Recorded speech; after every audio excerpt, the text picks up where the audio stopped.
Hi, everybody. Happy Thursday. Thank you so much for joining us today. We are super excited and have a wonderful guest today that's going to be talking about her creations and how it's crafted with love this February. And as always, I have Megan, our co host. How are you doing today, Megan?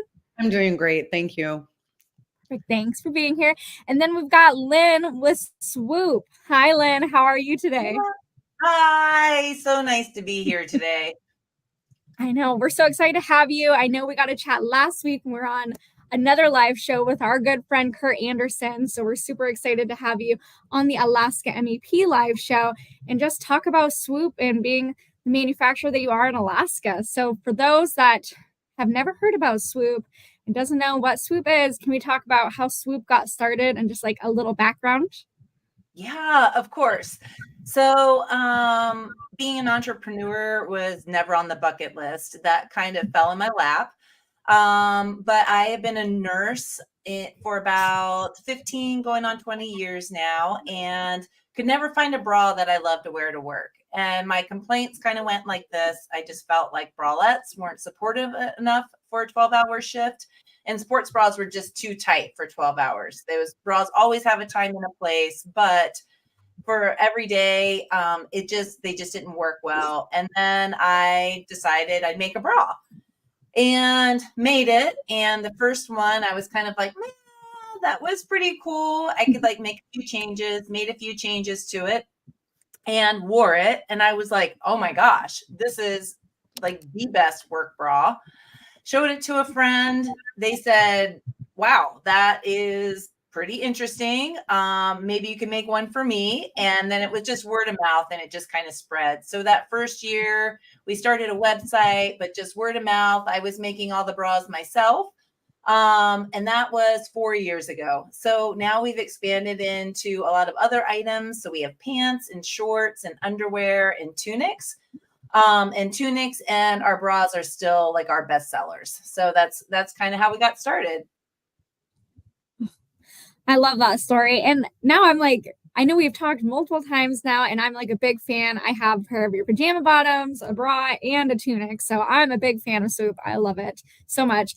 But now I'm curious. So you were a nurse and you're like, man, I need a comfortable bra. Did you have like sew experience before? Is this like something that like you did kind of as a hobby? Or is that something where you're like, man, I need a bra. I've never done this before. Let me look up YouTube videos and just like self-teach myself? Or did you already have that skill? Or yeah, talk to me about that journey. That's such a great question. So, my family's from the South. So I think it was 12, maybe 13. I got a sewing machine. And yeah, I mean, I guess you could call me like I dabbled. Like I think I made a pillowcase at one point, and I think I had to take home ec in school at one point. But not a strong sewing background. But you're right about like the YouTube. There's just so much information out there these days that anything you want to do is pretty much out there. And I guess I hate to say this, but it really is true. Sometimes I just feel like I got a little bit lucky with our bra design because I quickly like looked at some patterns and I could say, I don't like this and I don't like that, but hey, this one, like I like this and I like that. And so I kind of tried to sandwich these patterns together. And then I got really lucky with the fabrics that we used, meaning when I really sat down to make that first bra, I didn't really realize what I was doing or what it was going to turn out to be. And I think I just got lucky on the patterns that, not the patterns, but the fabric that I chose, that it gives you just enough support, but not too much support. So it really became in that it's a bralette style bra, but gives you a little bit closer support to a sports bra, right? So like a low impact bra, but you can't run in it, you can't jog in it, but you can rock climb in it and that sort of thing. So yeah, so not a strong sewing background, but yeah, just kind of meshed it together, watched a lot of YouTube. At this point, I still have that first sewing machine, but that's not what we're doing our sewing on anymore. We've upgraded a lot since then. But it really was fun, and it is kind of fun to tell that story that gosh, I'd have to do some math there. That sewing machine is pretty dang old. So yeah. I love that. I love that. I do. I have a question for you, Lynn. Yeah. We recently had on Versa Outfitters, and they get their product manufactured overseas. So can you tell us about like how you started with your manufacturing, how you do that, and what you have going on here in Alaska? Yeah. So, and Megan, I just appreciate that question so much because, man, it's funny. I think it has only been until this last year where I really said to myself, like, we're a clothing manufacturer and we like manufacture here in Alaska. Because I felt like for so long, I was like, is this business really going to be something? Is this business really going to grow? Do people really, are they going to be interested in what it is we're making? It was like, sure enough, they are. And here we are, fast forward, like I said, 3 years, 4 years later, and we really have done it. So I kind of ebb and flow right now between like 4 and 5 seamstresses that are all located here. We have manufactured overseas as well. And my big reasoning on that too is that it is expensive. And I do think that this is, and I'm not going to jump on my soapbox too much, but the idea of making clothes in the US, it is super expensive. And then we also like start to talk about just that carbon footprint of how like our clothes are made. I mean, it's not as small as you kind of would hope that it would be, in my opinion. So I do think that clothing manufacturers here in the US, there are some here for sure. Are we on par with a lot of these overseas manufacturers? Well, it kind of depends like what it is you're getting made. I mean, if you think about it historically, the amount of years that they have on us, like for building these clothing manufacturers, they're just, way up here and we're moving along. So the fact that we've kind of built this manufacturing here in Alaska, I just feel like it is so unique and special. And honestly, it's probably something I should not play up, but I should like educate and like talk about more than I do. But like I said, it just kind of like took me by surprise. So we do manufacture here and we mostly manufacture here. But it is expensive. And that is like one of the things that I really had a hard time within those first couple of years of being in business was women would come and they would just be like, hey, like that bra just looks amazing, but I can't afford a $79 bra. And, they say that out loud. And I'm like, yeah, $79 for a bra is a lot, but that's what it costs to make that here. That's, us getting the fabrics here, paying for all the shipping, me paying my seamstresses the fair wage. Mhm. So all of those things go into that price that put it there. So I did move forward and did do some manufacturing overseas. So then that way I kind of feel like we have these two different price points where most people who come to our website or see us at a market, that there is something for everyone. And I do think that that's important to me, especially like when building that brand, is to build a brand that supports women, like literally and physically, but so just supports everyone, right? And so that way, like if you want to stick to our clothes made locally, you can. If you're just like, hey, I want to support that, but like I don't have that money right now, or you just want to start with a product to see if you like it. Now we have different price options. Nice. Nice. Thank you for sharing because it is good for our manufacturers too, like especially people that may be new into like trying to get into like a sewing type product. Different avenues can look like and what they cost also. Yeah, exactly. Yeah. I mean, it's definitely a challenge trying to figure all of that out. And us being in Alaska, and I know we have been in other group settings where we've talked about this, but shipping in particular, right? Like we don't have a fabric mill in Alaska, nor are we ever going to have a fabric. I mean, never say never, but I really think the chances of us ever having a fabric mill in Alaska are pretty small. But if you guys know of somebody who's working on that, please let them know because I'm going to put some requests in. So, that alone. And I wish I had them close by, but I mean, my rolls of fabric that come, I mean, we ordered like 100 yards at a time. I mean, it's like the size of a small tree. And I can't even remember what the weight is. So you can imagine what the shipping is, which again adds to the cost of the clothes, on the back end. So Totally. and I have no Absolutely. interest in moving the company somewhere else either, right? Because I mean, you could throw out, it's like, well, hey, maybe we could do this somewhere else. And no, I mean, Alaska's home. That's what inspired all of this. And this is where we need to be. So, Yeah. Oh, I love that. I love that a last name brand. And I really love that you're able to share. It was a really great question, Megan, that you're able to share like your two different price points. Like you're really trying to appeal to all. And I think that's really, really important. And it kind of segues into the next question, which is what separates what made you decide to serve this particular market? I know you said that you were a nurse, you had a problem, and then you came up with a solution, but like what separates you from the competitors? What makes your product really stand out? I know you said you got lucky with the type of fabric. I would love to dive more into that. Were you able to like touch and feel this fabric, or did you just, get online and was like, oh, let's hope for the best, and just ended up being such a good decision for you? I just love to learn a little bit more about that. Yeah, I'd say it's like a little bit of both. And now I have to dive a little bit into like my background as a nurse. So I've spent most of my career in the emergency room. And it's tough, right? So like I go to work, it's like I get yelled at, I get spit on, I get thrown at, things thrown at me, you name it, right? It is just, if you're not in the industry, you've seen clips on TV, you kind of get a feel what it's like to work in the emergency room. So it's like, what can we do to make that job easier? And I always kind of tell these stories a little bit jokingly, but also in truth. It's like, when I'm giving compressions, right? Like I'm saving your mom, I'm saving your dad, your grandmother, whoever you want it to be. And all of a sudden my bra shoulder strap is falling off. Do you really want the person who's saving your family member's life to be like a little distracted about, oh gosh, I think maybe something just slipped in there? Like that is like the last thing on our mind, right?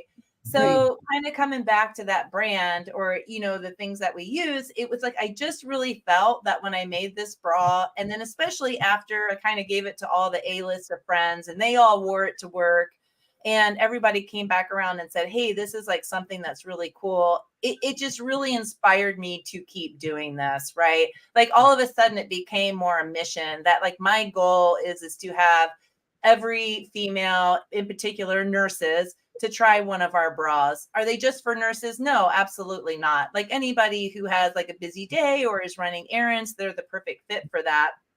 Now, are our bras perfect for every single person out there? No. I mean, we're a lingerie brand. It's like, of course, like we're not going to fit everybody, but I do think we do fit a lot of people and we fit a lot of people really well.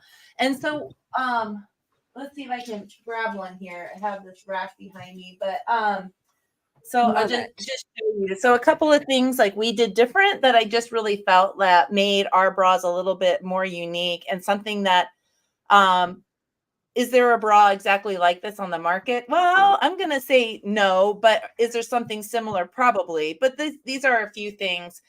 We put our rings and sliders in the front. I don't know about you guys, but like trying to do this reach behind to like adjust it. I always have to like take the whole thing on and I pull it around front and then I pull it around back. And then if you're a woman, I'm sure you've been there and tried it, right? So that was kind of step number one. We didn't do a hook and eye in the back. Like I kind of said, we do a bralette style. So no hook and eye in the back. You can't, I wish you guys could touch it, but I know you've seen our stuff. It's lined with a fabric called modal. It's a very I kind of say it's like a bamboo is the easiest way. So it's environmentally friendly because of the speed that it grows. And it's just super soft against your skin. And has all of those like wicking and cooling properties. And then it's got not rayon, but like a spandex blend on the outside, which is what gives the bra a little bit more support, as well as this band down here. In the bra world, your support should never come from your shoulder straps. So if it is coming from your shoulder straps, then you're not in the right size bra, that's for sure. And then the other thing that, there are other bralettes, but no wires. So everything about this is that we just keep it super simple. And like I said, it works for a lot of people. And that's what I think makes us a little bit more unique and a little bit different than other brands that are out there. Oh, and we do patterns. So, we're definitely, if you're that woman who is always looking for that black bra or, hey, I don't want my bra to like be seen through my shirt. Well, I don't know if you can see or not, but I just feel like we pay a lot of money for these bras, and why not have them show? Now, I know that's not for everybody, but we are really heavy on patterns, and the reason why is that, especially being back at being a nurse, like I said, all of these things that can happen to you during the day, it's like a hard day that, like, hey, I know I have my unicorn bra on and I know I can handle anything. So we try to have our patterns be inspirational, in the sense that, like, it's something that like resonates with you or connects with you, or maybe it is just like a floral print because like you just want to feel pretty. But that's like all part of what this brand is trying to do, is just like really uplift one another, and especially in the women world. And man, again, not to get on a soapbox about like women and like things that we can do, but it's like I want to hear you all roar, and if I can do anything to help support that, then that's what I want to be doing. I love that. Thank you. That is amazing. And I was about to ask, like, I was going to dive right into that because I'm like, wait, we haven't mentioned the super fun patterns. I know you can kind of see behind you all the different fun patterns. I know that that's something that I am not a nurse, but I think your bras are so comfortable and like so fun. And it definitely like catches my eye in that direction. And like, you want to feel confident and good. And yeah, it's Of like course. underneath, but that's something that I just think is so, so cool and unique about your brand that I really, really love and admire. Right. So thank you for sharing that. Of course. And why be boring, right? I mean, we can Right. all use a little bit more fun in our lives. And did you Absolutely. say you recently came out with some new patterns? So we got new patterns. This was one of them, is the cherries. I think this one is probably like my new favorite. I just, it's so funny. Sometimes I'm like just looking through all these things, trying to pick a pattern. And I'm like, whoa, this is just so hard. And sometimes you just nail it. And that is one I feel like, okay, this one I have a hunch is going to be one of our new bestsellers. But this is another one I just kind of fallen in love with. It's still, I get a lot of asks. So back to that whole, like, I like your stuff, but I really don't want people to see my bra. So we did bring in this one that is like a light cream color. Yeah. And I just think that there's actually, you probably can't see it so well, but there's a little bit of pink to it. And so it's just this pretty, and I've tried it on multiple times with a lot of other like kind of see-through shirts, and it does do the trick, much better than some of our other ones. So I'm hoping that people will fall in love with that one as well. But we do try to do product launches, getting into like me, where I'm at with being an entrepreneur, we're shooting for once a quarter now to do pattern launches. So we're close to that. Sometimes we don't always nail that, but that's kind of what we're hoping for. How many patterns every quarter are you trying to? I know, right? So you're going to ask me this whole SKU question, which was like very daunting for me because that was like So I'm not going to go that deep. I'll just keep it at the surface. yeah, exactly. So ideally what I'd like to do is run with 10. So we'd have like 10 Alaskan made patterns. And this would be our flow, right? So we run with 5 to 10. Let me back up. I should probably say 5. So at every given time, we would have 10 patterns on the website. And then every quarter we would retire 5 and then bring on 5. But of course, like some of our best sellers, right? So like always diving into your best sellers, they would kind of remain on the website. But that's kind of like the flow we'd like to get in. And then our overseas manufacturing, right now we have 5 different patterns to choose from. And we'll see how that goes. I'm hoping to do another run later this year. But we have some other things possibly coming down the net, down the pipes too. So we just have to kind of make some good financial decisions with all of that if we do that second run. If not this year, then probably next year. Yeah. Which ones are your best sellers now? The peonies, I actually don't have any of our best sellers behind us. I will say this one's a bestseller. So peonies by far, which Sammy Jo, we were talking about, I think before we jumped on here. It's this beautiful pink. I'm looking to see if I can find one. It's just this really pink floral that we've done on the tunics, pants, shorts, and bras. And it's just been good seller. This one is one of our few solid ones, but again, like it's just this gold bling bling with a glittery band. That one's been a great bestseller for us.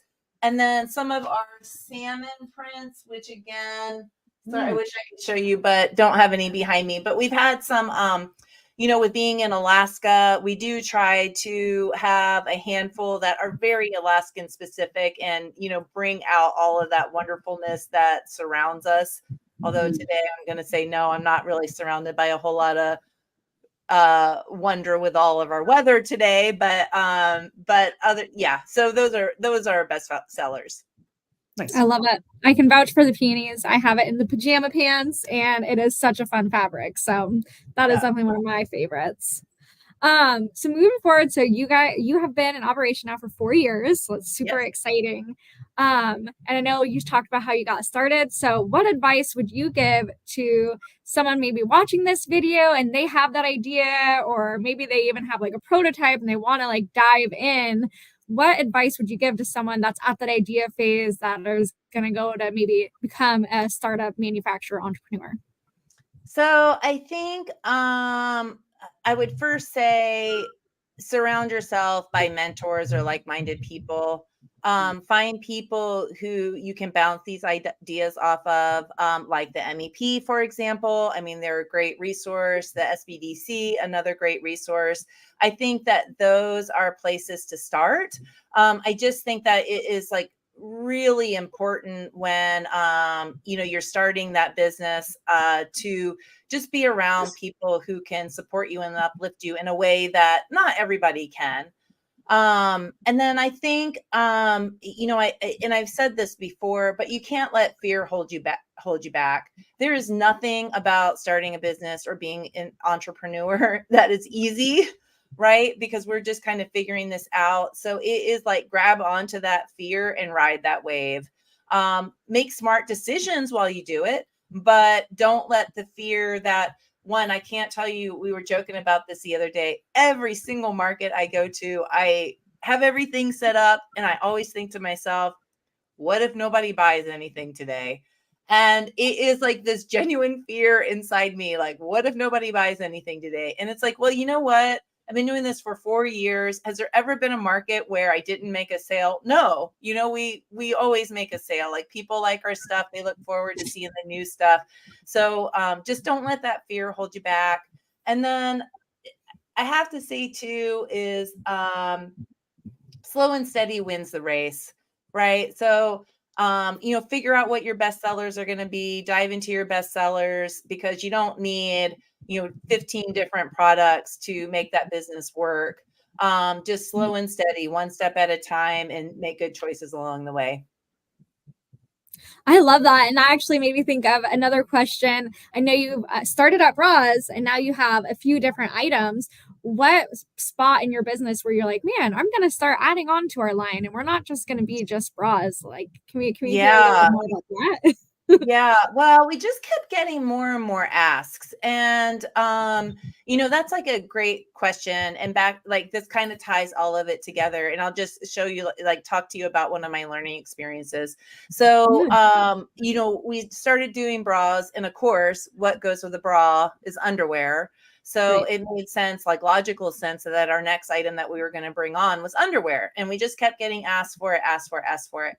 Well, oh my gosh, let me tell you, you would think that making a bra is complicated. Like making underwear, it's not as complicated to sew, but all of the behind the scenes logistics, trying to keep this underwear and bra matchy thing going, it is incredibly difficult, because it's like once your medium bras are gone, but now you still have all the, or, women, like we're not always medium on top and medium down below. So all of a sudden it's like all your medium bras are gone. And then all of your, now you don't have any large bottoms to match that.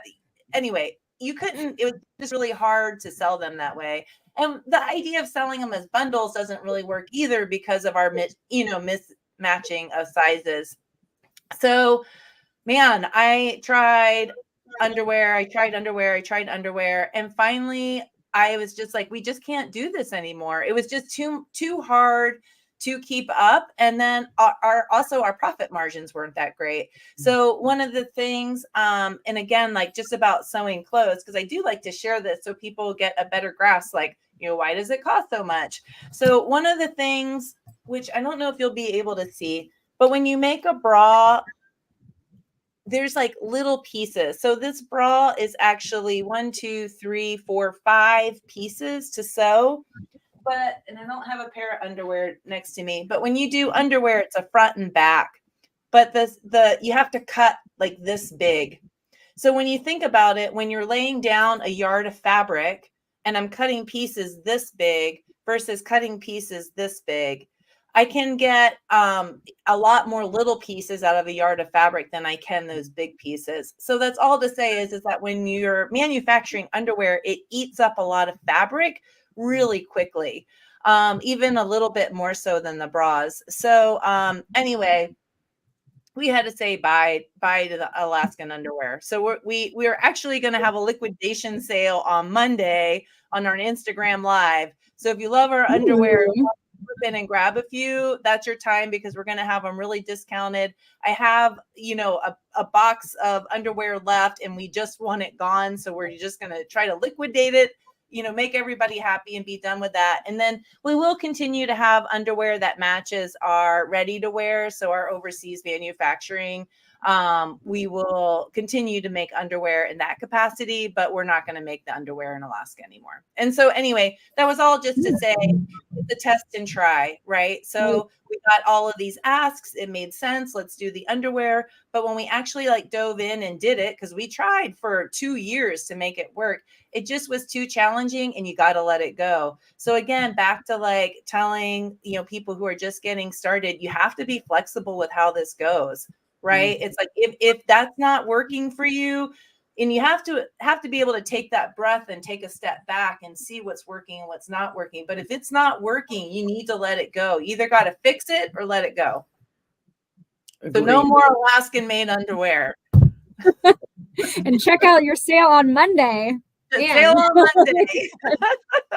Grab those underwear then. Oh no, I honestly never. I'm so glad you shared that story, because I wouldn't have even thought about that logistically. But you're so right.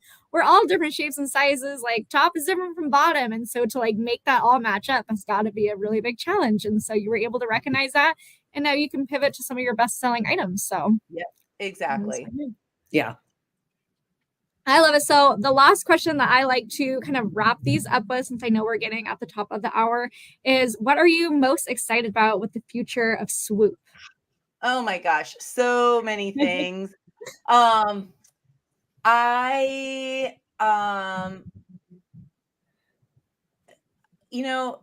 such a good question, because there are so many things, but I will tie this all together.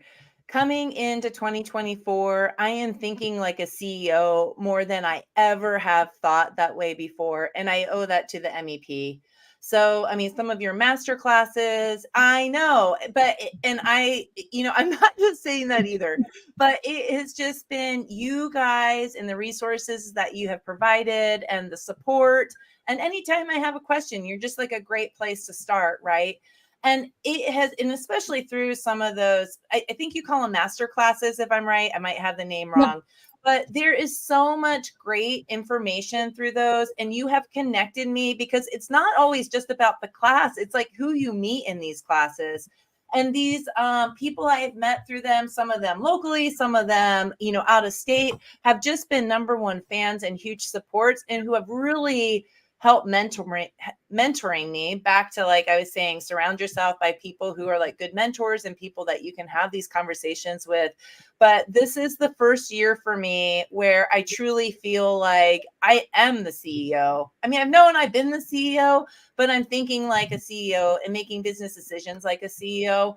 And I think I'm really excited about that, because I feel like once you and I have a lot more to learn. I won't lie. There's a lot more to learn, but I just feel like my decisions now are being based not on a hunch. They're a lot more researched and not observation. And all of that, all of this mentorship has put me where it's been, where I am now. So it's it's been a great ride. I love that. No, thank you so much. I love that. And I know I've loved getting to work with you and support you and all the work you've done with Kurt. And I remember from last week when we were able to be on that live and you were talking about delegating and like you're at that. I mean, it's 4 years now and you are taking stuff off of your shoulders and you're able to be in that mindset and delegate more. And I'm just so proud of SWOOP and I love supporting you. And yeah, I'm just so happy that our paths have crossed and we've been able to meet. So yeah, well, thank you. I love this growth too, because it's not just like the business growth, but so much personal growth comes from entrepreneurship that we don't ever expect. Like you said, you never signed up for this. You didn't think that this was what was going to be happening. And I am sure that all of the lessons are never anything, it's just like, wow, the wealth of knowledge that we gain from doing this is so invaluable. Yeah. So, Yeah. It's incredible. love that. I love that. Good so job. for people watching, yeah, no, good job. So for people watching, that's like, okay, SWOOP, I'm seeing all your awesome creations behind you. Where can I go? Where do I find it? Where can they find you? Are you in different stores or just online? Can you share about how people can continue to support you?